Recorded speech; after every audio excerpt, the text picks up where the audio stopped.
제목 태왕의 귀환 이부 제6장 산과 하나 되어 태왕권의 심오한 경지. 지리산에 발을 들인 지 1년이 지나자 서가람의 몸과 마음은 눈에 띄게 변모했다. 잿빛이 감돌던 그의 눈빛은 맑고 깊어졌고 복수심으로 들끓던 분노는 차분하고 강력한 의지로 승화되었다. 그는 매일 새벽 차가운 계곡물에서 명상하며 정신을 맑게 했고 가파른 산 능선을 따라 무거운 돌을 메고 오르내리며 육체를 단련했다. 노사부의 가르침은 격렬한 기술보다는 조화와 흐름을 강조했다. 자연의 일부가 되어 그 안에서 힘의 근원을 찾는 법이었다. 노사부는 가람에게 기의 흐름을 느끼고 다스리는 법을 가르쳤다. 단순한 호흡법을 넘어 온몸의 세포 하나하나가 자연의 기운과 소통하는 감각을 일깨우는 것이었다. 처음에는 허무맹랑하게 들렸던 기운이라는 개념은 수련을 거듭할수록 점차 실체로 다가왔다. 손끝에서 미세한 떨림이 느껴지고 주변의 나뭇가지나 돌멩이에서 생명의 기운이 희미하게 감지되기 시작했다. 세상 모든 것은 기로 연결되어 있네. 젊은이, 저 거대한 나무도, 작은 돌멩이도, 그리고 우리 인간의 몸속에도 태왕권은 이 기의 흐름을 읽고 자신을 그 흐름에 맡겨 궁극의 힘을 발현하는 무술이지. 노사부의 말은 추상적이었지만 가람은 이제 그 의미를 어렴풋이 이해할 수 있었다. 태왕권의 핵심은 상대의 움직임을 예측하고 반응하는 것이 아니라 상대의 길을 읽어 그 움직임 자체를 제어하는 데 있었다. 노사부는 가람에게 눈을 감고 숲속에서 움직이는 짐승들의 기운을 느끼도록 했다. 처음에는 아무것도 느끼지 못했지만 3년째 수련에 접어들었을 때 가람은 멀리서 다가오는 멧돼지의 묵직한 기운이나 나무 위를 날렵하게 움직이는 다람쥐의 재빠른 기운을 감지할 수 있게 되었다. 그의 감각은 경이로울 정도로 예민해졌다. 수련은 더욱 혹독해졌다. 노사부는 가람에게 흐르는 물처럼 움직일 것을 주문했다. 물은 그 어떤 것에도 얽매이지 않고 장애물을 만나면 돌아가고 낮은 곳으로 흐르며 바위를 뚫을 만큼 끈기 있는 힘을 지니고 있다. 물은 부드러워 보이나 가장 강력한 힘을 지니고 있네. 젊은이의 몸 또한 물과 같아야 해. 강함 속에 유연함, 유연함 속에 강함. 이것이 태왕권의 정수이지. 가람은 계곡의 급류에 몸을 맡기고 흐름에 따라 움직이는 훈련을 했다. 물살에 휩쓸리지 않고 자신의 중심을 유지하며 물의 저항을 최소화하는 법을 배웠다. 그리고 이 원리를 격투에 적용하기 시작했다. 상대의 공격을 받아내는 것이 아니라 그 공격의 흐름을 타고 상대를 무력화시키는 기술이었다. 그의 동작은 마치 한 폭의 그림처럼 유려했지만 그 안에는 거대한 폭풍을 품고 있는 듯한 잠재력이 느껴졌다. 노사부는 가람에게 다양한 자연물을 통해 태왕권의 오묘한 기술들을 전수했다. 바람의 검, 보이지 않는 바람의 흐름을 따라 움직이며 상대의 빈틈을 파고드는 기술. 가람은 얇은 나뭇잎 하나도 흐트러뜨리지 않고 거대한 바위를 정확히 타격하는 훈련을 반복했다. 천둥의 발, 땅의 기운을 모아 폭발적인 힘을 발산하는 발기술. 그의 발차기 한 번에 거대한 돌멩이가 산산조각 났다. 구름의 손. 상대의 공격을 구름처럼 부드럽게 받아내어 그 힘을 역이용하는 기술. 상대가 예측할 수 없는 방향으로 몸을 틀어 빈틈을 만들어냈다. 산의 무게. 움직이지 않는 산처럼 굳건하게 서서 상대의 어떤 공격에도 흔들리지 않는 자세. 이는 단순한 버티기가 아니라 자신의 기운으로 상대의 길을 압도하는 경지였다. 가람은 노사부가 자신에게 가르치는 모든 것이 단순한 무예를 넘어선 깊은 철학을 담고 있음을 깨달았다. 그의 지난 삶, 특히 여동생을 지키지 못했던 무력감은 이 모든 기술의 밑바탕이 되었다. 뼈아픈 실패는 그를 더욱 강하게 만들었다. 동생을 향한 그리움은 이제 그의 정신을 갉아먹는 독이 아니라 그가 익히는 태왕권의 따뜻한 온기와 고귀한 정의감을 불어넣는 원동력이 되었다. 어느덧 지리산에 들어선 지 4년. 가람의 신체는 인간의 한계를 뛰어넘은 듯했다. 그의 피부는 굳건한 바위처럼 단단해졌고 근육은 잘 다듬어진 강철 같았다. 노사부의 작고 허름한 오두막은 이제 가람에게 삶의 모든 것이 되었다. 그는 노사부를 단순한 스승이 아닌 인생의 방향을 제시해준 아버지 같은 존재로 여기게 되었다. 노사부 또한 처음 가람을 보았을 때의 그 슬픔에 잠긴 젊은이가 이제는 단단한 바위처럼 우뚝 선 모습에 말할 수 없는 자부심을 느꼈다. 마지막 수련이 시작되었다. 노사부는 가람을 지리산 가장 깊은 곳, 폭포수가 쏟아져 내리는 절벽 아래로 데리고 갔다. 엄청난 물살이 바위를 때려 부수는 소리가 귀청을 찢을 듯 울려 퍼지는 곳이었다.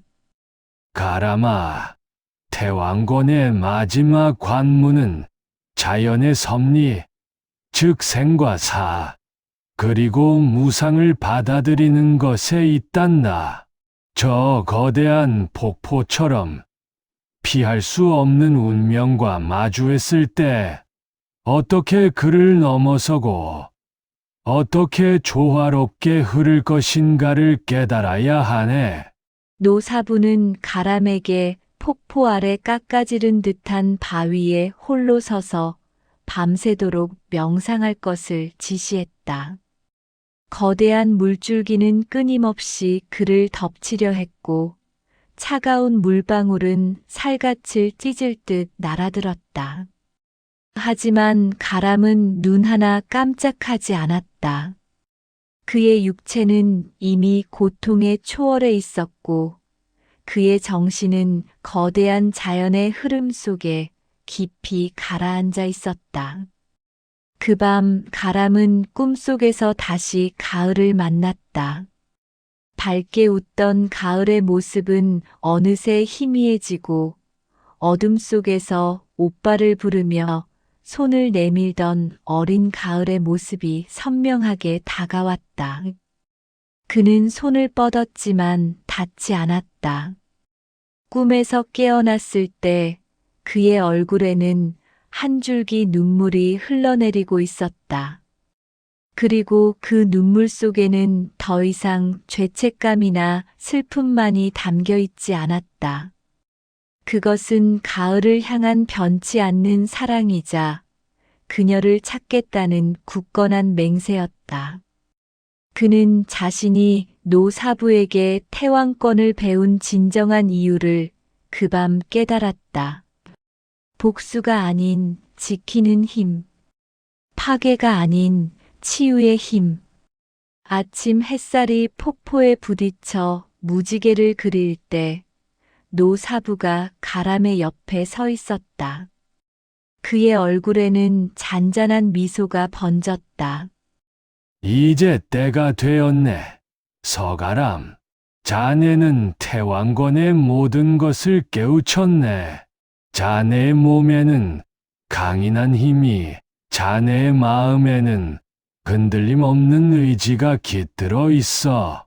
하지만 기억하에, 태왕권은 단순히 악을 징벌하는 무술이 아닐세. 힘없는 자들을 보호하고 옳고 그름을 분별하며 세상의 균형을 유지하는 것이 진정한 태왕권의 역할이라는 것을. 노사부는 가람의 어깨를 조용히 두드렸다. 그 손길에는 깊은 신뢰와 함께 묵직한 당부가 담겨 있었다.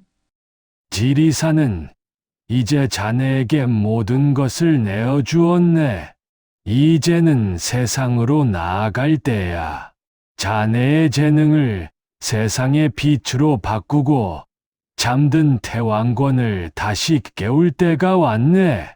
가람은 조용히 노사부 앞에 무릎을 꿇고 깊이 고개를 숙였다. 4년간의 은둔 생활이 끝나고 그는 이제 새로운 길을 향해 나아가야 했다.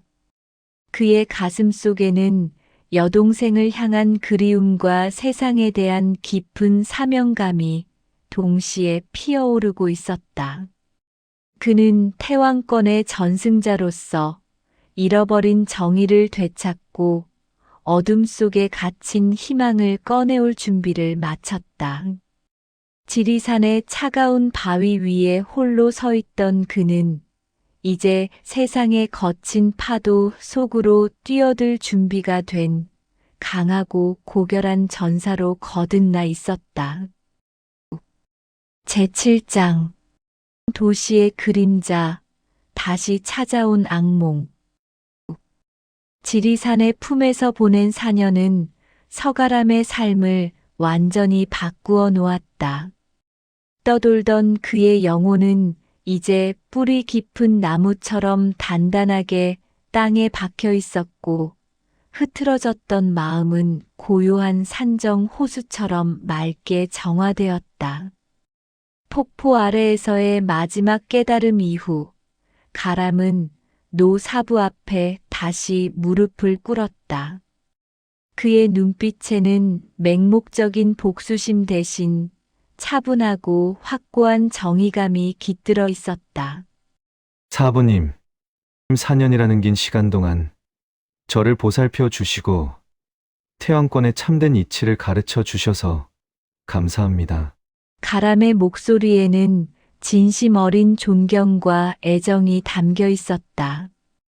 이 은혜 평생 잊지 않겠습니다. 노사부는 아무 말 없이 가람의 어깨를 토닥였다. 주름진 얼굴에는 흐뭇한 미소가 번졌다. 이제는 내가 자네에게 배울 때가 된 것 같네. 젊은이가 보여준 끈기와 강인한 의지는 이 늙은이에게도 깊은 감명을 주었지. 노사부의 눈에는 따뜻한 빛이 감돌았다. 세상으로 나가게. 자네의 길이 곧 태왕권의 길이 될 것이네. 허나 명심하게. 힘은 양날의 검과 같으니 늘 자신을 경계하고 초심을 잃지 말게나. 그저 물처럼 그르되 바위를 뚫을 수 있는 강인함을 잊지 말게. 가람은 노사부의 마지막 가르침을 마음속 깊이 새겼다. 이제는 그가 스승의 뜻을 세상에 펼쳐 보일 차례였다. 그는 조용히 허리를 굽혀 깊이 절했다. 작고 허름한 오두막, 거대한 자연의 품, 그리고 그 모든 것을 내어준 노사부에게 작별을 고하는 마지막 인사였다. 지리산에서 내려오는 길, 가람의 발걸음은 4년 전과는 확연히 달랐다. 육체적인 힘뿐만 아니라 정신적인 안정감 또한 그를 가볍게 만들었다. 도시의 소음과 북적거림은 여전히 거슬렸지만 그의 감각은 예전처럼 쉽게 혼란스러워하지 않았다. 마치 거대한 폭풍 속에서도 고요한 자신만의 중심을 유지하는 법을 배운 것처럼 버스를 타고 도심으로 향하는 동안 창밖으로 펼쳐지는 도시의 풍경은 낯설고 이질적이었다. 4년 전 그가 떠났던 곳과 크게 달라지지 않았지만 그가 세상을 보는 눈은 완전히 달라져 있었다. 빌딩 숲은 거대한 산처럼 보였고 복잡하게 얽힌 도로는 인간 세상의 복잡한 욕망처럼 느껴졌다. 그가 가장 먼저 향한 곳은 민준의 경찰서가 있는 곳이었다. 4년이라는 긴 시간 동안 민준은 가람의 유일한 세상과의 연결고리였다. 전화가 끊기고 연락이 두절되었음에도 그는 변치 않는 믿음으로 가람의 자리를 지켜주었다. 하지만 가람은 쉽사리 민준에게 연락할 수 없었다. 자신을 완전히 정화하고 새로운 존재로 거듭난 후에야 그에게 당당히 나타나고 싶었다. 민준에게 폐를 끼치지 않고 오히려 도움을 주는 존재가 되어 돌아오고 싶었다. 우선 그는 작은 고시원을 구해 새로운 거처를 마련했다. 산골 오두막만큼은 아니었지만 번잡한 도시 속에서 그나마 자신만의 공간을 확보할 수 있는 최소한의 장소였다. 그리고는 새로운 삶을 시작하기 위해 간단한 일자리를 찾았다. 태왕권 전승자로서 세상에 나섰지만 당장의 생계는 해결해야 했다. 고된 육체 노동은 가람에게 익숙한 일이었다. 그의 단련된 몸은 어떤 힘든 일도 척척 해냈다. 그는 밤늦게까지 일하며 하루를 보냈고 짧은 새벽 시간이나 점심 시간을 이용해 도심의 공원이나 한적한 공간에서 태왕권 수련을 이어갔다. 그의 움직임은 눈에 띄지 않았지만 그 안에 담긴 힘과 기운은 주변의 공기마저 바꾸는 듯했다. 도시에서의 삶은 또 다른 종류의 전쟁이었다. 지리산에서의 삶이 고독과의 싸움이었다면 도시의 삶은 온갖 욕망과 타락, 그리고 인간성의 상실과의 싸움이었다.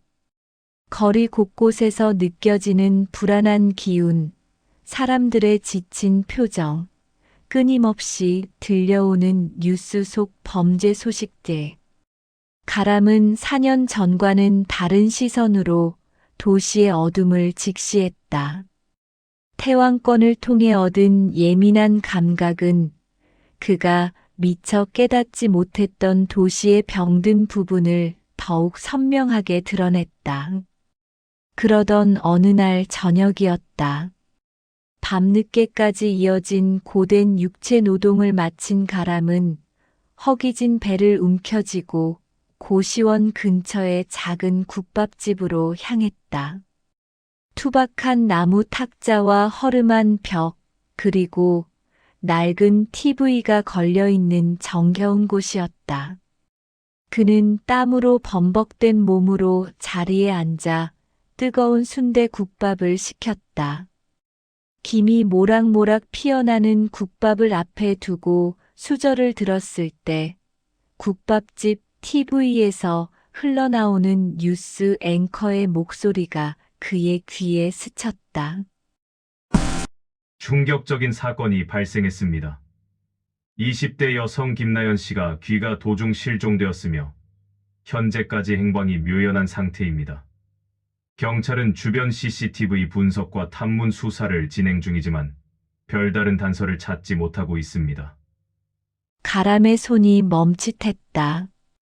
국밥집 TV에서 흘러나오는 뉴스는 그의 심장을 칼날처럼 꿰뚫는 듯 했다. 앵커의 목소리는 계속 이어졌다. 피해자의 부모님은 딸의 흔적을 찾기 위해 절박한 심정으로 제보를 호소하고 있습니다. 경찰 관계자는 이번 사건이 4년 전 발생했던 서가을 씨 실종 사건부터 이어진 여성 연쇄 실종 사건과 매우 유사한 수법을 띠고 있어 4년 전 서가을 씨 실종 사건. 유사한 수법. 가람의 뇌리 속에서 섬광처럼 번개쳤다. 4년 전 자신을 나락으로 떨어뜨렸던 바로 그 악몽. 그의 심장은 격렬하게 요동치기 시작했다. 손에 든 숟가락이 힘없이 바닥으로 떨어졌다. 쨍그랑. 숟가락이 부딪히는 소리가 그의 귀에는 천둥 소리처럼 울려 퍼졌다. 뜨거운 순대국밥에서 피어오르던 김은 마치 그의 끓어오르는 분노처럼 희뿌옇게 시야를 가렸다. 뉴스 화면에는 실종된 20대 여성의 사진이 흐릿하게 비쳤다. 밝게 웃고 있는 젊은 여인의 모습, 그리고 그 옆으로 겹쳐지는 4년 전 사라진 여동생 가을의 웃는 얼굴. 그의 혈관 속을 뜨거운 용암이 흐르는 듯 했다. 심장이 발버둥치듯 아파왔다. 동생 가을이, 아니, 또 다른 피해자들이 발생했다고. 분노와 충격, 그리고 거부할 수 없는 책임감이 동시에 밀려왔다. 지리산에서 그렇게 뼈를 깎는 수련을 통해 마음을 다스렸건만 눈앞에 펼쳐지는 현실은 그에게 다시 한번 시련을 안겨주었다. 그때 노 사부의 목소리가 그의 귓가를 맴돌았다. 힘은 양날의 검과 같으니 늘 자신을 경계하고 초심을 잃지 말게나. 그의 손은 테이블 아래에서 굳게 주먹을 쥐었다. 손등에 핏줄이 붉어졌다. 이제는 감정에 휩쓸리는 것이 아니라 태왕권으로 얻은 힘과 지혜로 냉철하게 이 사건을 파헤쳐야 했다. 4년 전 자신을 무력하게 쓰러뜨렸던 그 어둠의 그림자가 다시 고개를 들었다는 것을 그는 직감했다. 그리고 그 그림자는 여전히 잡히지 않고 도시를 배회하며 또 다른 희생자들을 만들어내고 있었다. 국밥집 안에 흘러나오는 정겨운 사람들의 대화 소리와 음식 냄새가 한순간에 낯설게 느껴졌다. 그의 주변에만 진한 고독과 결의의 기운이 감돌았다. 서가람은 조용히 지갑에서 지폐 몇 장을 꺼내 탁자 위에 올려놓았다. 미처 손대지 못한 순대국밥에서 뜨거운 김이 계속 피어오르고 있었지만 그는 이미 식욕을 잃었다. 아니, 그의 몸속에서는 또 다른 종류의 허기가 밀려오고 있었다. 바로 정의를 향한 멈출 수 없는 갈증이었다. 그는 자리에 일어나 국밥집을 나섰다. 밤하늘에는 도시의 불빛에 가려져 별 하나 보이지 않았다. 하지만 가람의 눈빛 속에서는 그 어떤 별보다 밝고 강렬한 빛이 타오르고 있었다. 악마 같은 놈들. 감히 내 동생을, 그리고 또 다른 누군가를. 그의 등 뒤로는 4년간 쌓아온 지리산의 묵직한 기운이 느껴지는 듯했다. 태왕권 전승자 서가람. 이제 그가 도시의 어둠 속으로 걸어 들어갈 시간이었다. 지리산에서 얻은 힘과 지혜로 그는 반드시 잃어버린 정의를 되찾고 여동생을 아프게 한 모든 악을 뿌리 뽑을 것이라고 굳게 맹세했다.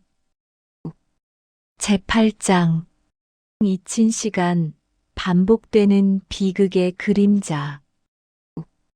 국밥집을 나선 서가람의 발걸음은 멈추지 않았다. 도시의 번화한 거리를 걷는 동안 그의 감각은 더욱 날카롭게 곤두섰다. 수많은 인파 속에서 느껴지는 온갖 종류의 욕망과 고통, 그리고 그 이면에 숨겨진 어두운 그림자들. 4년 전 그가 이 도시를 떠날 때는 보지 못했던 것들이 태왕권으로 단련된 그의 눈과 귀에는 선명하게 잡히는 듯했다. 국밥집 TV에서 들었던 뉴스는 단순한 사건 보도를 넘어 그의 심장을 후벼 파는 비수이자 잠들었던 사명을 일깨우는 나팔 소리였다. 그의 머릿속에는 4년이라는 시간이 빠르게 역주행하고 있었다. 그가 지리산에서 자신을 갈고 닦는 동안 도시는 어둠의 손길 아래 또 다른 희생자들을 만들어내고 있었다. 겉으로는 평화로워 보이는 일상 뒤편에 여전히 그 끔찍한 그림자가 도사리고 있었다는 사실에 가람은 이를 악물었다. 노사부의 말처럼 그의 분노는 이제 단순한 복수심을 넘어 세상을 정화하겠다는 강한 의지로 타올랐다. 가람은 고시원으로 돌아와 낡은 노트북을 켰다. 그가 지리산에 들어가기 전까지 사용하던 물건이었다. 인터넷에 접속하여 여성 실종 사건을 검색했다. 수많은 기사가 쏟아져 나왔다. 그는 날짜 순으로 정렬하며 4년간의 기록들을 훑어보기 시작했다. 화면을 스크롤하는 손가락이 미세하게 떨렸다. 2022년 3월 대학생 박모 씨 실종. 2022년 9월 직장인 최모 씨 실종.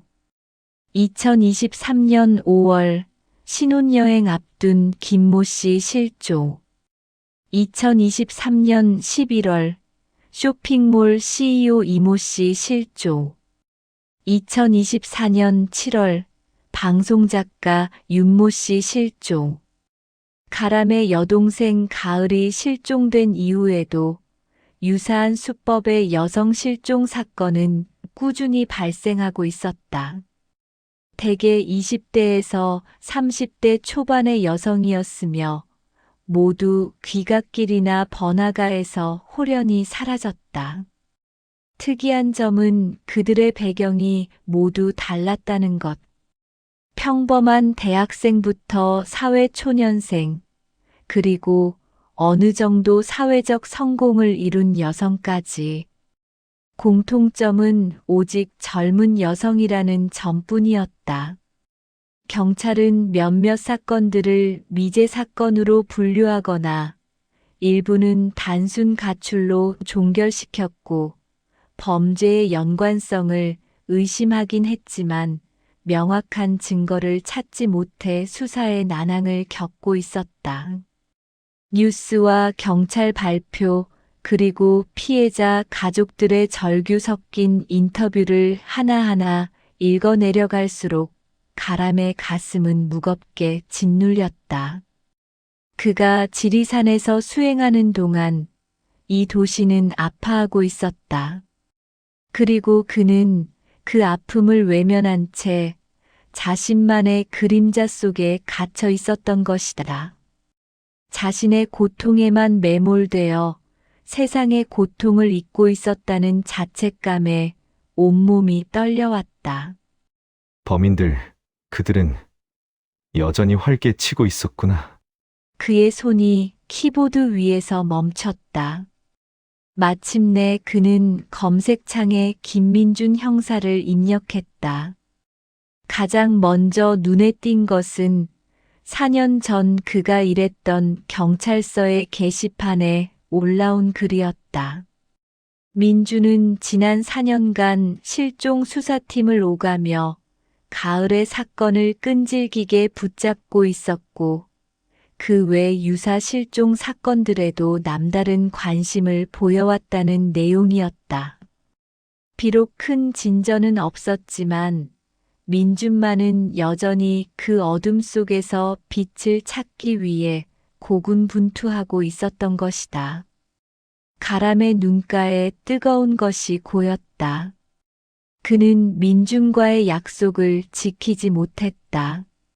민준은 자신에게 포기하지 말라고 했지만 가람은 자신만의 동굴 속으로 도망쳐 숨어버렸다. 하지만 이제는 아니었다. 지리산에서 얻은 힘은 그를 세상을 외면하는 것이 아니라 정면으로 마주하게 할 용기를 주었다. 새벽녘 가람은 잠시 망설인 끝에 민준의 번호를 눌렀다. 전화는 몇 번의 신호음 끝에 연결되었다. 여보세요? 김민준입니다. 잠결에 잠긴 목소리였지만 그의 곁을 든든히 지켜주던 바로 그 목소리였다. 민준아, 나 서가람이다. 수화기 너머로 잠시 침묵이 흘렀다. 이내 놀라움과 함께 격앙된 목소리가 터져나왔다. 가람아, 너 정말 서가람 맞아? 살아 있었어? 어디야? 이 자식아, 내가 얼마나 널 찾아 헤맸는데. 민준의 목소리에는 그동안 쌓였던 모든 걱정과 분노, 그리고 무엇보다 안도감이 뒤섞여 있었다. 가람은 민준의 말 한마디 한마디에 미안함과 고마움이 뒤섞인 복잡한 감정을 느꼈다. 미안하다. 나 많이 걱정했지. 미안은 무슨? 지금 어디야? 당장 만나자. 너 어디야? 괜찮은 거야? 다친 데는 없어? 갑자기 어디로 사라진 거야? 민주는 본물 터지듯 질문을 쏟아냈다. 가람은 차분하게 자신의 현재 위치를 알렸다. 1시간 후 경찰서 근처의 한 카페에서 만나기로 약속을 잡았다. 민주는 가람의 복귀 소식에 마치 어린아이처럼 기뻐하며 전화를 끊었다. 약속 시간보다 10분 일찍 도착한 가람은 카페 창가 자리에 앉아 민준을 기다렸다. 4년 만의 재회. 과연 그는 자신을 보고 어떤 표정을 지을까? 미안함과 동시에 희미한 기대감이 그의 마음을 스쳤다. 잠시 후 카페 문이 열리고 민준이 들어섰다. 그는 4년 전보다 조금 더 나이가 들어 보였지만 여전히 정의감 넘치는 날카로운 눈매와 굳건한 표정은 변함이 없었다. 민준은 가람을 발견하자마자 성큼성큼 다가와 그의 어깨를 강하게 붙잡았다. 이 자식아, 정말 살아 있었어. 이 개자식. 민준의 눈가에는 굵은 눈물이 맺혀 있었다. 그는 말을 잇지 못하고 가람을 부둥켜 안았다. 뼈가 부서질 듯한 포옹 속에서 가람은 4년 동안 메말랐던 마음 한구석이 따뜻하게 채워지는 것을 느꼈다. 살아줘서 고맙다. 정말 정말 고맙다. 민주는 목이 메어 더 이상 말을 잇지 못했다. 가람은 민준의 눈물을 닦아주었다. 민준아, 이제 울지 마. 나는 괜찮아. 그리고 이제 다시 돌아왔어. 두 사람은 마주 앉아 지난 4년간의 이야기를 나누기 시작했다. 가람은 자신의 지리산 생활과 노사부를 만난 이야기, 그리고 태왕권에 대해 간략하게 설명했다. 민주는 가람의 이야기를 믿기 힘들어하는 듯 했지만 4년 전 그가 겪었던 일과 지금 눈앞의 가람에게서 풍기는 비범한 기운을 통해 그의 이야기가 허구가 아님을 직감했다. 태왕권이라. 믿기지 않지만 내 눈빛을 보니 거짓말이 아니라는 건 알겠다. 민주는 고개를 끄덕였다. 그리고 민주는 지난 4년간 그가 겪었던 일들을 털어놓기 시작했다. 가을 사건은 여전히 미궁에 빠져 있지만 그동안 발생했던 유사 실종 사건들을 수사하며 그들 사이에 분명한 연관성이 있음을 확신하고 있다는 이야기. 그러나 내부에서는 증거 불충분과 예산 문제로 인해 수사가 제대로 진행되지 않고 있다는 답답한 현실. 경찰 조직은 썩었어. 가람아. 윗대가리들은 실적에만 눈이 멀어 있고 약자들의 절규에는 귀를 닫고 있어. 그동안 유사한 사건이 셀 수 없이 많이 일어났지만 번번이 무마되거나 다른 방향으로 흘러갔다. 범인들은 아마도 이 점을 노리고 계속해서 대담해지는 것 같아. 민준의 얼굴에는 지칠 대로 지친 형사의 피로감이 역력했다. 가을 사건, 그리고 이번 김나연 씨 실종 사건, 분명 같은 놈들의 짓일 거야. 수법이 너무 똑같아. 민준의 말에 가람은 고개를 끄덕였다. 그의 추측과 일치했다. 태왕권으로 얻은 예민한 감각은 그에게 이미 범죄의 배후에 거대한 어둠이 도사리고 있음을 말해주고 있었다. 이제는 내가 나설 차례야, 민준아. 가람의 목소리에는 단호한 결의가 담겨 있었다. 4년 전 내가 무력하게 쓰러졌던 그때와는 달라. 지리산에서 내가 얻은 힘으로 나는 반드시 이 모든 악의 뿌리를 뽑아낼 거야. 민주는 가람의 눈을 똑바로 바라봤다. 그의 눈빛은 4년 전 그가 보았던 좌절과 슬픔의 눈빛이 아니었다. 이제 그곳에는 불타는 활력과 흔들림 없는 확신이 자리하고 있었다. 그래, 내가 너를 기다린 이유가 바로 이거였어. 혼자서는 역부족이라는 걸 알았다. 하지만 너와 함께라면 우리는 해낼 수 있을 거야. 민주는 가람의 손을 굳게 잡았다. 두 사람의 눈빛 속에서 4년이라는 긴 시간 동안 멈춰 있었던 정의를 향한 맹세가 다시금 굳게 결속되는 순간이었다. 도시의 어둠을 헤치고 정의를 찾아 나설 두 사람의 위대한 여정이 드디어 시작되었다. 제9장 어둠 속으로 드리워진 태왕권의 그림자. 밤늦게까지 이어진 대화 끝에 서가람과 김민주는 카페를 나섰다. 도시의 밤은 여전히 휘황찬란했지만 두 사람의 눈에는 그 빛마저 어둠을 감추기 위한 허울처럼 보였다. 그들은 더 이상 과거에 머물러 있을 수 없었다.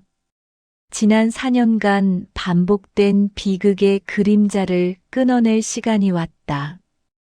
가람아, 정말 믿기지 않는구나. 내가 태왕권이니 뭐니 하는 무술을 익혀 돌아왔다니. 민주는 여전히 실감이 나지 않는 듯 고개를 절레절레 흔들었다.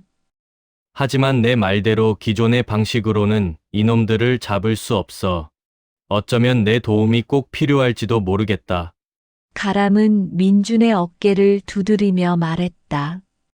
내게 지리산에서 얻은 능력이 있다면 너에겐 지난 4년간 이 도시에서 쌓아온 정보와 경험이 있잖아. 우리의 강점을 합치면 어떤 벽도 넘을 수 있을 거야. 두 사람은 함께 계획을 세웠다. 민주는 경찰 내부에서 얻을 수 있는 정보, 즉, 공식적인 사건 기록, 용의자 프로파일링, 주변 CCTV 영상 확보 등의 업무를 맡기로 했다. 반면 가람은 민준의 눈과 귀가 닿지 않는 곳, 도시의 그림자 속에 숨겨진 단서들을 태왕권으로 단련된 감각으로 찾아내기로 했다. 비공식적인 수사팀이자 세상에 존재하지 않는 비밀 병기가 탄생하는 순간이었다. 가장 먼저 할 일은 가장 최근 발생한 김나연 씨 실종 사건의 흔적을 파헤치는 것이었다. 민주는 사건 현장 주변의 감시 카메라를 확보하고 피해자의 마지막 동선과 접촉했던 인물들을 다시 조사했다. 가람은 민준이 건넨 자료를 분석하며 사건의 전체적인 흐름과 함께 4년 전 가을의 사건과 교차점을 찾았다. 실종된 여성들이 사라진 장소는 대개 유동 인구가 많지만 CCTV 사각지대거나 으슥한 골목이 많았다. 밤늦게 혼자 귀가하던 여성들이 주된 타깃이었다. 수법이 너무나도 똑같아. 미행과 납치, 그리고 철저한 은폐. 민주는 자료를 넘겨주며 한숨을 쉬었다. 정말 악마 같은 놈들이야. 잡힐 듯 잡히지 않고 흔적조차 남기지 않아. 다음 날부터 가람은 직접 발로 뛰기 시작했다. 그는 노 사부가 가르쳐준 기의 흐름을 도심에서도 적용했다.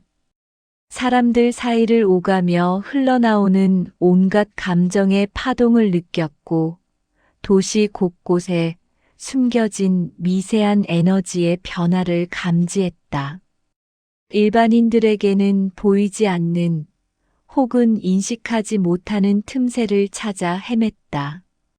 그는 밤이 되면 나연 씨가 사라진 골목길을 찾아갔다. 인적 없는 골목길에 서자 가람의 감각이 극도로 예민해졌다. 그의 눈에는 낡은 벽돌 틈새의 작은 긁힌 자국, 희미하게 번진 피 냄새, 그리고 누군가의 절규가 메아리 치는 듯한 미세한 기운이 느껴졌다. 노사부는 자연 속에서 동물들의 기운을 읽는 법을 가르쳤지만 도시에서는 인간의 어둡고 혼란스러운 기운을 읽는 훈련이 되었다. 그는 주변의 건물들을 샅샅이 살펴보았다. 오래된 창고 건물, 폐쇄된 가게, 어둠 속에 숨겨진 작은 창문들. 그 중에서도 유독 한 폐건물에서 음산하고 탁한 기운이 감지되었다. 민준아, 김나연 씨 사건 현장 근처에 있는 이 폐건물 조사해봤어? 가람은 민준에게 위치를 공유했다. 거긴 예전에 마약 거래 현장으로 의심받던 곳이야. 몇 번 수사 나갔지만 빈 건물이었어. 지금은 완전히 버려져서 아무도 사용하지 않는 곳일 텐데. 민준은 의아해했다. 겉보기에는 그렇게 보일지 모르지만 분명 뭔가 있어. 가람은 직감적으로 느꼈다. 그 폐건물 주변의 기운은 마치 썩어가는 고름처럼 탁하고 음습했다. 밤이 깊어지자 가람은 홀로 폐건물로 향했다. 민준에게는 혹시 모를 비상사태에 대비하라고 일러두었다. 건물 안은 칠흑 같은 어둠과 퀴퀴한 먼지 냄새로 가득했다. 가람은 눈을 감고 온몸의 감각을 곤두세웠다. 주변의 미세한 공기의 흐름, 저 멀리서 들려오는 희미한 숨소리, 그리고 그 안에 서려 있는 공포와 잔혹함의 기운. 태왕권의 첫 번째 동작인 고요한 숨을 시작했다. 온몸에 힘을 빼고 자연의 흐름에 자신을 맡겼다. 그의 발소리는 먼지 한 톨도 움직이지 않을 만큼 가벼워졌고 그림자처럼 어둠 속에 스며들었다. 그는 건물 깊숙이 발을 내디뎠다. 벽을 타고 희미한 발소리가 들려왔다. 예상대로 누군가 있었다. 복도 끝에 작은 방에서 희미한 빛이 새어나왔다. 가람은 그림자처럼 문틈으로 다가가 안을 들여다보았다. 작은 난로 옆에 쭈그리고 앉아있는 2명의 사내. 험상궂은 인상의 한 명은 칼을, 다른 한 명은 쇠파이프를 손에 쥐고 있었다. 그들은 김나연 씨 실종 사건에 대해 이야기하고 있었다. 젠장, 김나연, 그거 경찰이 냄새 맡은 것 같은데? 걱정 마. 조직에서 깔끔하게 처리했다고 했어. 흔적은 없어. 그래도 찜찜해. 괜히 일 커지면 우리만 귀찮잖아. 야, 너 우리가 어떤 조직이랑 일하는지 잊었냐? 입 닫고 하라는 대로 해. 그래야 목숨이라도 부지하는 거야. 가람의 심장이 다시 한번 격렬하게 요동쳤다. 조직. 그의 추측이 맞았다. 그리고 그들의 대화는 김나연 씨의 실종이 그저 단순한 우발적인 범죄가 아니라 조직적으로 이뤄진 일임을 명확히 보여주고 있었다. 가람은 더 이상 지체할 수 없었다. 문을 박차고 방으로 들어섰다. 움직이지 마라. 가람의 목소리는 낮았지만 그 안에 담긴 위압감은 두 사내의 움직임을 순간적으로 멈칫하게 만들었다. 두 사내는 칼과 쇠파이프를 들고 가람을 위협했다. 내 놈 뭐야? 여기서 뭘 하는 거야? 가람은 노사부의 가르침을 떠올렸다. 힘은 양날의 검. 무엇을 위해 사용할 것인가? 그는 두 사내를 해치려는 것이 아니었다. 정보를 얻고 더 큰 그림자를 잡기 위한 실마리를 찾으려는 것이었다. 두 사내는 가람의 말을 비웃듯 달려들었다. 칼과 쇠파이프가 동시에 그를 향해 날아들었다. 가람의 몸은 물처럼 부드럽게 움직였다.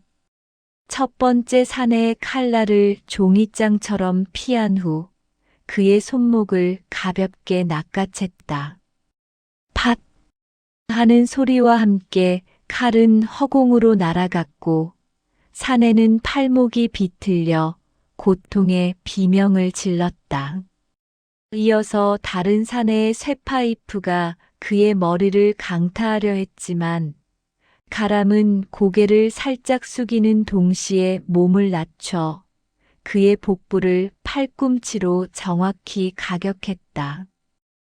헉. 하는 짧은 신음과 함께 사내는 그대로 쓰러졌다.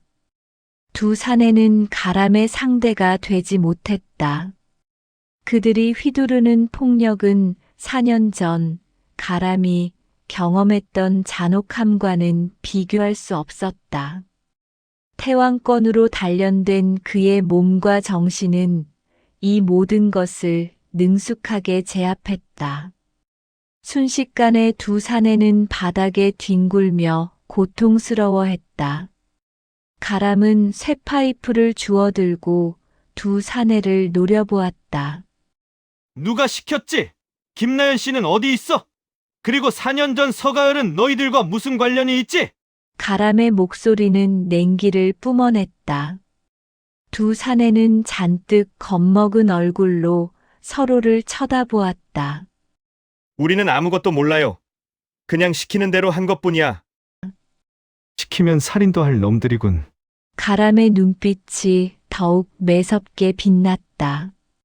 그는 다시 한번 그들에게 압도적인 기운을 뿜어냈다. 폐건물 안에 서늘한 기운이 감돌았다. 사내들은 공포에 질려 입을 열었다. 말해줄게. 조직은 검은 달이라고 불려요. 우리는 단지 시키는 대로 사람을 가둬놓는 일을 맡았어요. 김나연 씨는 어디에 있지? 이곳에 잠시 데리고 있다가 큰 배로 옮겼어요. 해외로 보내려고. 해외. 가람의 머릿속이 복잡해졌다. 동생 가을 또한 그렇게 해외로 보내졌을 가능성이 높았다. 서가을. 서가을이라는 이름을 들어본 적 있어? 가람은 혹시나 하는 마음에 물었다. 서가을? 그 이름은 들어본 것 같기도. 몇 년 전에 우리가 아지트 물건을 옮기면서 오래된 파일 더미에서 그 이름을 본 적이 있는 것 같긴 한데 그때도 해외로 넘긴다는 얘기를 들었던 것 같아요. 사내의 말에 가람의 심장이 멎는 듯했다. 해외. 가을이가 살아있을지도 모른다. 4년간 잠식되었던 희망의 불꽃이 그의 마음속에서 강렬하게 타올랐다. 가람은 민준에게 연락했다. 민준아, 폐건물에 2명 잡았어. 조직 이름은 검은 달이야. 그리고 중요한 정보가 있어. 그들이 김나연 씨를 해외로 보냈다는군. 그리고 가을이도 해외로 보냈을 가능성이 있어. 민준의 목소리에도 흥분이 역력했다. 해외라니. 알겠어. 당장 그곳으로 갈게. 대단하다, 서가람. 민준이 도착했을 때 두 사내는 가람의 태왕권 앞에 속수무책으로 당한 채 구석에 웅크리고 있었다. 민준은 그들에게 수갑을 채우고 신문을 시작했다. 가람은 민준이 신문을 하는 동안 주변을 다시 살폈다. 폐건물의 지하로 이어지는 은밀한 통로를 발견했다. 통로 안에서는 희미하게 녹슨 쇠냄새와 함께 어떤 기계적인 소리가 들려오는 듯했다. 이곳은 그들이 납치한 사람들을 잠시 감금하고 중요한 정보를 주고받는 비밀스러운 거점임이 분명했다. 그는 통로를 따라 지하로 내려갔다. 예상대로 지하는 작은 공간으로 연결되어 있었고 그 안에는 의자 몇 개와 고문 도구로 보이는 낡은 장비들이 놓여 있었다. 벽면에는 희미하게 혈흔 자국이 남아 있었다. 그리고 한쪽 구석에 낡고 먼지 쌓인 서류 박스가 눈에 띄었다. 박스 안에는 인적이 드문 곳에 위치한 물류 창고와 선박 운행 기록, 그리고 해외 운송 라인이 그려진 듯한 복잡한 지도가 들어 있었다. 그 중에서도 유독 눈에 띄는 것이 있었다. 지도의 한쪽 구석에 흐릿하게 쓰여진 글씨, 아르테미스호. 가람의 손이 덜덜 떨렸다. 이 모든 것이 마치 톱니바퀴처럼 맞춰져 들어가는 느낌이었다. 아르테미스호. 4년 전 가을이 사라진 후 경찰 수사에서 잠시 언급되었지만 이내 흐지부지 되었던 이름이었다. 국제 화물선 중에서도 불법적인 운송에 주로 이용된다는 소문이 돌았던 배였다. 민준아, 이쪽으로 와봐. 중요한 증거를 찾은 것 같아. 가람의 목소리는 희미하게 떨렸다. 폐건물의 어둠 속에서 마침내 거대한 악의 실체, 검은 달이라는 조직의 윤곽이 드러나기 시작했다. 그리고 그들과 함께 해외로 향하는 불법적인 선박, 아르테미스호. 4년 전 멈춰 섰던 가을의 시간이 이제 다시 움직이기 시작한 것이다. 서가람은 비장한 눈빛으로 어둠 속 저 멀리 바다를 바라보았다. 그곳에 그의 동생이 있을지도 모른다는 희미한 희망과 함께 반드시 그녀를 찾아오겠다는 굳건한 맹세가 그의 가슴 속에서 뜨겁게 타올랐다. 제10장 태왕권의 강림, 도시의 어둠을 가르다. 폐건물 지하에서 발견된 아르테미스호라는 이름은 서가람의 심장을 거세게 울렸다. 4년 전 가을이 사라진 후 경찰 수사에서 잠시 언급되었지만 금세 흐지부지 되었던 바로 그 이름. 그것은 단순한 선박이 아니라 어둠 속으로 수많은 희망을 집어삼킨 거대한 그림자의 일부였다. 민주는 가람이 발견한 서류들과 2명의 잡힌 조직원을 보고 경악을 금치 못했다. 젠장! 정말 해외로 보내진다는 게 사실이었어. 그리고 아르테미스호! 그 악명 높은 배가 또! 민주는 분노에 찬 목소리로 외쳤다. 가람아, 대단하다. 내 감이 맞았어. 민주는 2 조직원에게 수갑을 채우고 즉시 경찰서로 압송했다. 그리고 가람은 그곳에 남아 지하에서 발견된 서류들을 꼼꼼하게 살폈다. 지도를 통해 확인된 검은 달의 주요 거점들, 납치된 여성들의 명단으로 추정되는 암호화된 문서, 그리고 아르테미스호의 정기적인 운항 스케줄표까지. 모든 것이 치밀하고 조직적이었다. 4년 전 가람이 경험했던 무자비한 폭력 뒤에는 이처럼 거대한 악의 시스템이 존재했던 것이다. 밤새도록 이어진 민중과의 정보 교환을 통해 2 사람은 검은 달의 규모가 예상보다 훨씬 거대하며 단순히 인신매매를 넘어 해외에서 거대한 규모의 암거래까지 연루되어 있음을 알게 되었다.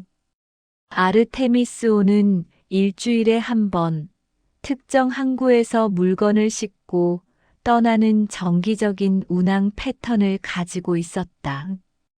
가장 가까운 출항일은 이틀 후였다. 시간은 촉박했다. 우리가 움직이면 그놈들이 눈치챌 거야. 그럼 모든 게 수포로 돌아갈 수도 있어.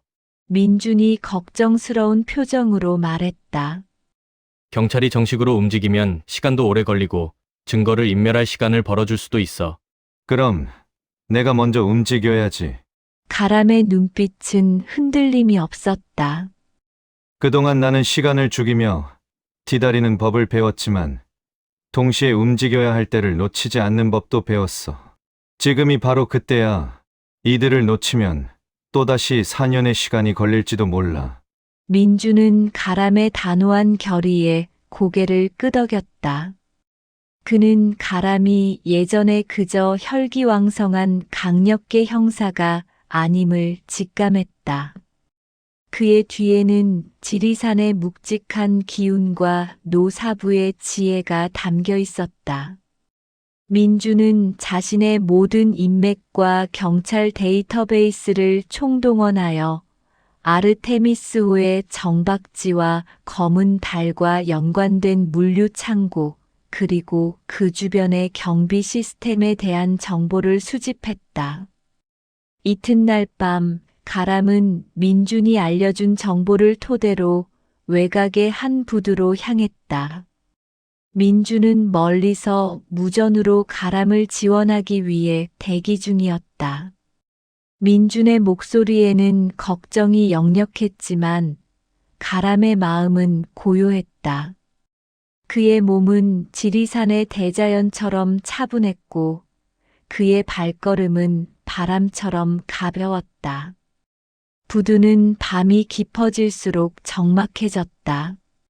거대한 컨테이너들이 산처럼 쌓여 있었고 바닷바람에는 비릿한 철제 냄새와 녹슨 냄새가 섞여 있었다. 어둠 속에 숨어있는 검은 달 조직원들의 기운이 가람의 예민한 감각에 포착되었다. 최소 10명 이상.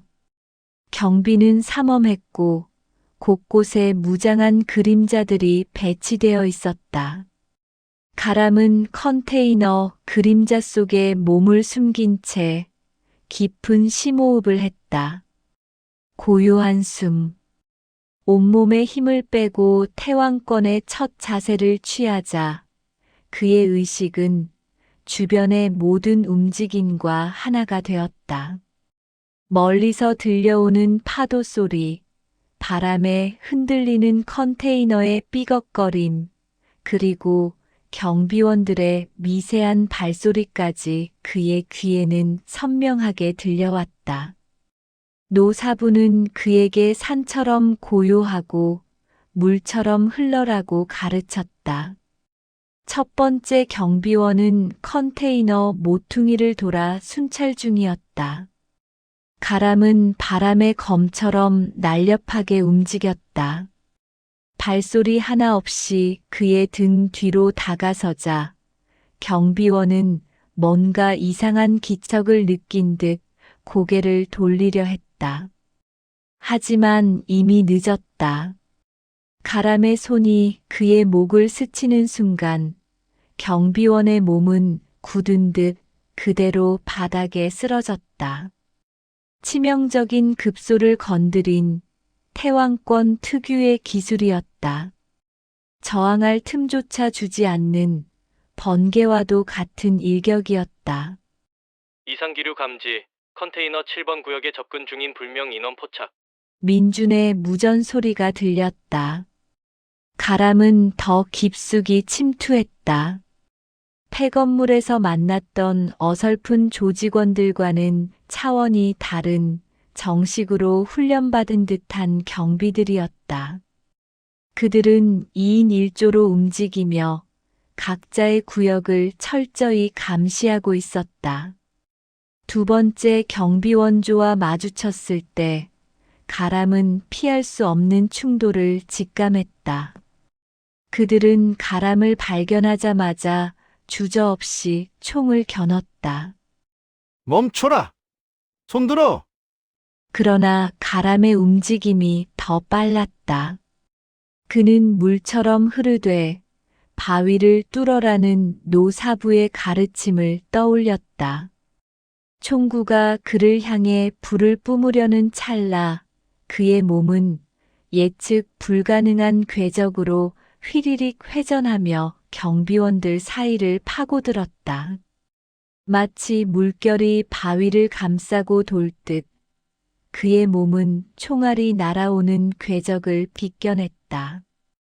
그리고는 구름의 손으로 첫 번째 경비원의 팔목을 가볍게 잡아 돌렸다.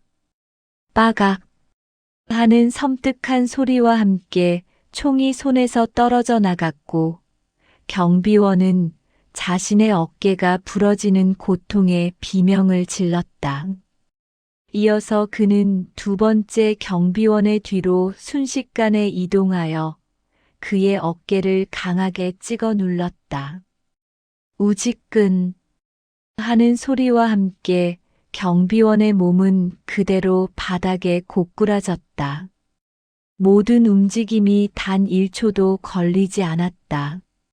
물 흐르듯 유려하면서도 뼈를 부수는 강인함이 담긴 태왕권의 위력이었다. 가람은 민준에게 위치를 알렸다. 진입 완료. 컨테이너 C 구역에서 접전. 2명 제압. 민준의 무전에서는 짧은 탄성이 들렸다. 젠장, 역시 너밖에 없어. 조심해, 가람아. 그놈들 수가 많아. 경비원들이 쓰러지자마자 경보음이 울려 퍼졌다. 주변의 모든 등불이 일제히 켜지면서 부두 전체가 밝아졌다. 사방에서 무장한 조직원들이 벌떼처럼 튀어나왔다. 최소 20명은 넘어 보였다. 그들은 단검, 몽둥이, 심지어는 소총까지 들고 있었다. 평범한 경찰이라면 절대 대적할 수 없는 숫자와 화력이었다. 가람은 그들을 똑바로 응시했다. 그의 심장은 평온했고 그의 눈빛은 맹수처럼 빛났다. 노사부와의 수련 끝에 그는 자신 안에 잠재된 거대한 힘을 다루는 법을 깨우쳤다. 저 수많은 적들은 그에게 두려움의 대상이 아니라 자신의 태왕권을 시험하고 펼쳐 보일 무대와 다름없었다. 넌 누구냐? 조직원 중 한 명이 소총을 겨누며 외쳤다. 가람은 대답 대신 태왕권의 기본 자세를 취했다. 그의 발끝에서부터 머리끝까지 온몸의 기운이 하나로 모이는 것을 느꼈다.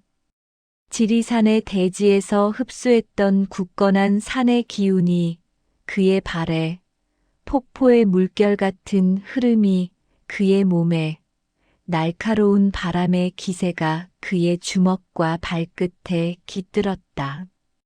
덤벼라! 악마들! 그의 목소리는 낮았지만 주변의 소음을 집어삼킬 만큼 강력한 울림을 가지고 있었다. 조직원들이 일제히 덤벼들고 일부는 총을 쏘아대기 시작했다. 시퍼런 칼날과 둔탁한 몽둥이와 총알이 빗발치듯 쏟아졌지만 가람은 그 모든 궤적을 눈으로 읽고 몸으로 흘려보냈다. 바람의 검처럼 날아다니는 그의 몸은 단검과 총알보다 빨랐다.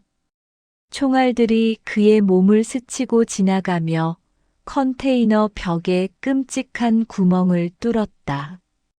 가람은 적들 사이로 파고들었다. 마치 폭풍 속에 홀로 선 바위처럼 그는 흔들림 없이 그들의 공격을 받아내고 되받아쳤다. 가람에 뒤돌려 차기가 한 명의 조직원의 가슴을 강타했다. 퍽! 하는 소리와 함께 남자는 멀리 날아가 컨테이너 벽에 부딪혀 정신을 잃었다. 이어 가람은 오른손으로 다른 조직원의 팔을 비틀어 총을 빼앗아 허공으로 던졌다. 그리곤 다른 왼팔을 이용해 다른 조직원의 머리를 정확히 후려 갈겼다. 악! 하는 비명과 함께 또 다른 조직원이 쓰러졌다. 가람의 움직임은 예측 불가능했다. 마치 수십 명이 동시에 싸우는 것처럼 그의 몸은 전방위에서 공격을 퍼부었다. 하나의 동작이 끝나기도 전에 다음 동작으로 유연하게 이어졌고 그 모든 움직임에는 파괴적인 힘이 실려 있었다. 그는 상대의 힘을 역이용하여 적들끼리 충돌하게 만들었고 빠르게 이어지는 연타로 그들의 움직임을 봉쇄했다. 조직원들의 혼란 속에서 가람은 유유히 그들 사이를 헤집고 다녔다. 그의 발차기는 거대한 망치 같았고 그의 주먹은 꿰뚫는 창과 같았다. 점점 더 많은 조직원들이 달려들었다. 가람은 지쳤지만 그의 의지는 더욱 불타올랐다. 이곳에 가을이가, 이곳에 희망이 있다. 그가 가진 모든 힘을 쏟아부었다. 그의 몸은 이제 태왕권 그 자체였다. 몇 분의 시간이 흘렀을까? 사방에 쓰러진 조직원들의 신음소리가 가득했다. 총과 몽둥이는 여기저기 뒹굴었고 일부 조직원들은 이미 기절하거나 피투성이가 되어 움직이지 못했다. 가람은 그 한가운데 홀로이 서 있었다. 그의 숨소리는 거칠었지만 그의 눈빛은 여전히 빛났다. 피 한 방울 묻지 않은 그의 얼굴은 거대한 산과 같은 모습이었다. 민준아, 모두 제압했다. 지금이야. 아르테미스호를 조사해. 가람은 무전기에 대고 숨을 고르며 말했다. 민준의 무전에서는 믿을 수 없다는 듯한 목소리가 들려왔다. 모두 제압했다고? 젠장, 넌 정말 인간이냐? 알겠어. 지금 지원팀 보낼게. 절대 움직이지 말고 있어. 가람은 쓰러진 조직원들을 지나쳐 부두 끝에 정박해 있는 거대한 화물선을 향해 걸어갔다. 아르테미스호.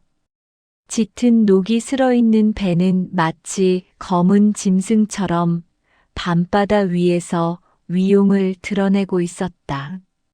4년이라는 어둠의 시간을 품고 있는 듯한 낡은 배. 그의 여동생 가을이, 그리고 수많은 피해자들이 이 배를 통해 어딘가로 실려갔을 가능성. 그의 심장이 다시금 격렬하게 요동쳤다. 배에 오르려던 순간 배 안에서 한 남자가 내려왔다. 그는 조직원들과는 달리 깔끔한 정장 차림이었지만 눈빛은 그 어떤 조직원보다도 차갑고 잔혹했다. 그의 옆에는 거구의 보디가드 2명이 서 있었다. 꽤나 유명한 친구로군. 나를 여기까지 직접 나오게 만들다니.